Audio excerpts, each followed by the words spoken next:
माना न मोर भौजाई हो, कैसे करबू तू छठ के पूजाई हो।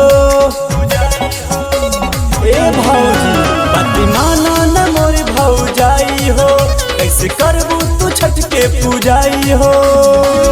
नायक कनिया बाड़ू कैसे भूख जइबुए हो भौजी, नायक कनिया बाड़ू कैसे भूख जइबुए हो भौजी। देबू छठी घाटे कैसे अरघिया, परबिया करते सुख जइबू हो। देबू छठी घाटे कैसे अरघिया, परबिया करते सुख जइबू हो।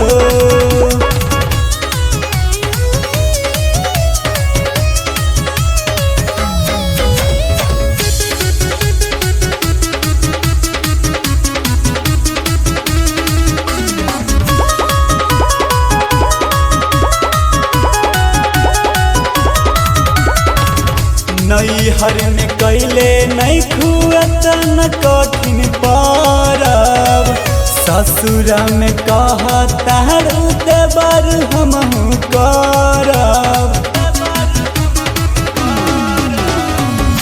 नैहर में कैले नहीं खुअत न कठिन पारब, ससुर में कहता देवर हमहू करब। छठी घाट जाते जाते रुक जइबुए हो भौजी, छठी घाट जाते जाते रुक जइबुए हो भौजी।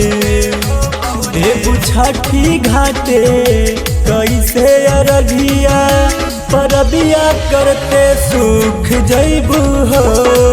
देबू छठी घाटे कैसे अरघिया, परबिया करते सुख जइबू हो।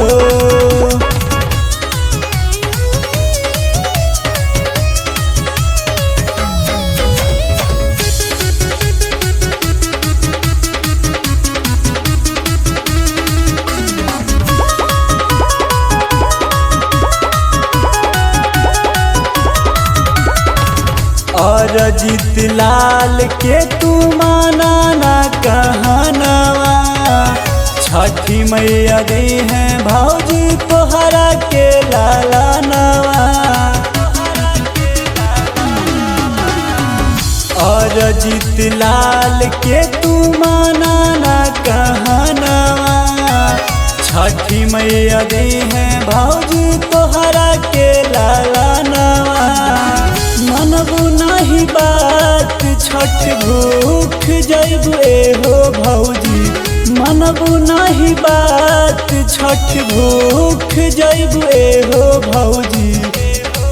देबू छठी घाटे कैसे अरघिया, परबिया करते सुख जइबू हो। देबू छठी घाटे कैसे अरघिया, परबिया करते सुख जइबू हो। बात माना न मोर भौजाई हो, कैसे करबू तू छठ के पूजाई हो। नायक कनिया बाड़ू कैसे भूख जइबुए हो भौजी, नायक कनिया बाड़ू कैसे भूख जइबुए हो भौजी। देबू छठी घाटे कैसे अरघिया, परबिया करते सुख जइबू हो। देबू छठी घाटे कैसे अरघिया, परबिया करते सुख जइबू हो।